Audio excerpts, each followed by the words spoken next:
I think a lot of people confused by the new Arabic name, El-Hajj Malik El-Shabazz. I've always had the name on my passport, Malik El-Shabazz, only I only used it in the Muslim world.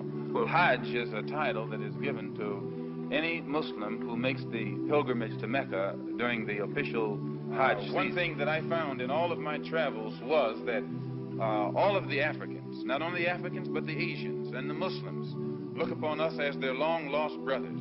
And America had actually tricked many of them into a hands-off policy by giving them the impression that she was honestly trying to do something to solve the problem. My argument over there was designed to prove that it is impossible for the United States government to solve the race problem. It's impossible.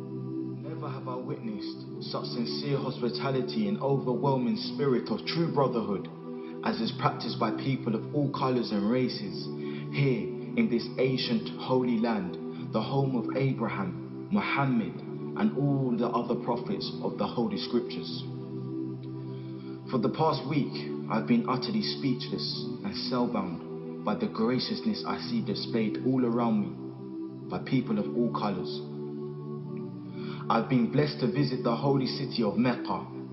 I've made my 7 circuits around the Kaaba, led by a young mutawaf named Muhammad. I drank water from the well of the Zamzam. I ran 7 times back and forth between the hills of Mount Al-Safa and Al-Marwa. I've prayed in the ancient city of Mina, and I've prayed on Mount Arafat. There were tens of thousands of pilgrims from all over the world. They were of all colors, from blue-eyed blondes to black-skinned Africans. But we were all participating in the same ritual, displaying a spirit of unity and brotherhood that my experiences in America had led me to believe never could exist between the white and non-white. America needs to understand Islam, because this is the one religion that erases from its society the race problem. Throughout my travels in the Muslim world, I have met, talked to, and even eaten with people who in America would have been considered white, but the white attitude was removed from their minds by the religion of Islam. I have never before seen sincere and true brotherhood practiced by all colors together, irrespective of their color. You may be shocked by these words coming from me, but on this pilgrimage, what I have seen and experienced has forced me to rearrange much of my thought patterns previously held, and to toss aside some of my previous conclusions. This was not too difficult for me.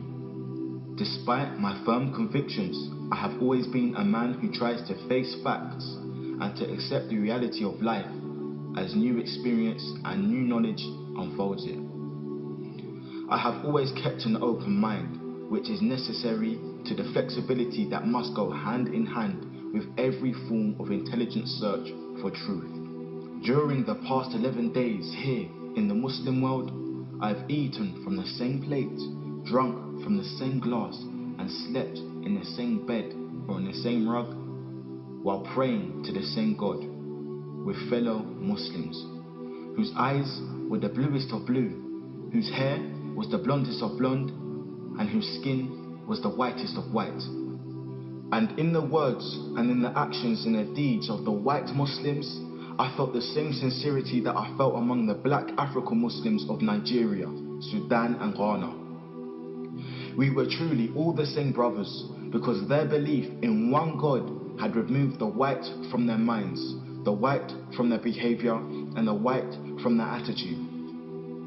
I could see from this that perhaps if white Americans could accept the oneness of God, then perhaps too they could accept the reality, the oneness of man, and cease to measure and hinder and harm others in terms of their differences in color.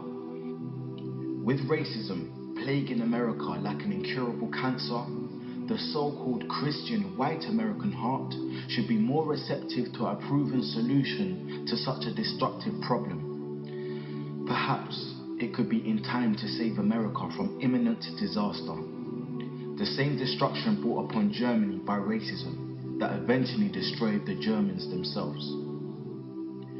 Each hour here in the Holy Land enables me to have great spiritual insights into what is happening in America between black and whites. The American Negro never can be blamed for his racial animosities. He is only reacting to 400 years of the conscious racism of the American whites. But as racism leads America up to the suicide path, I do believe, from the experience that I've had with them, that the whites of the younger generation in the colleges and universities will see the handwriting on the walls, and many of them will turn to the spiritual path of truth, which is the only way left to America to ward off the disaster that racism inevitably must lead to. Never have I been so highly honored. Never have I been made to feel more humble and worthy. Who would believe the blessings that have been heaped upon an American Negro? A few nights ago, a man who would be called in America a white man, a United Nations diplomat, an ambassador, a companion of kings, gave me his hotel suite and his bed. Never would I have even thought or dreaming that I would ever be a recipient of such honors. Honors that in America would be bestowed upon a king, not a Negro. All praise is due to Allah, the Lord of all the worlds. Sincerely, Al-Hajj Malik Al-Shabazz, also known as Malcolm X. So Malcolm became Al-Hajj Malik Shabazz, who made Tawbah. He took his Shahada. He performed his Hajj. He said, on my way back from Mecca, I visited 7 countries, and the CIA, and the FBI, and the International Interpol Police, and others plotted to try to kill me at least 5 times. You don't have to ask yourself why they were plotting to kill this man. If I recall, I pointed out that while I was at Mecca making the pilgrimage, I spoke about the brotherhood that existed at all levels and among all people who were there on that Hajj, who had accepted the religion of Islam. And I pointed out that for what it had done, what the religion of Islam had done for those people over there, despite their complexion differences, that it would probably do America well to study the religion of Islam, and perhaps it could drive some of the racism from this society as it has driven racism from the Muslim society.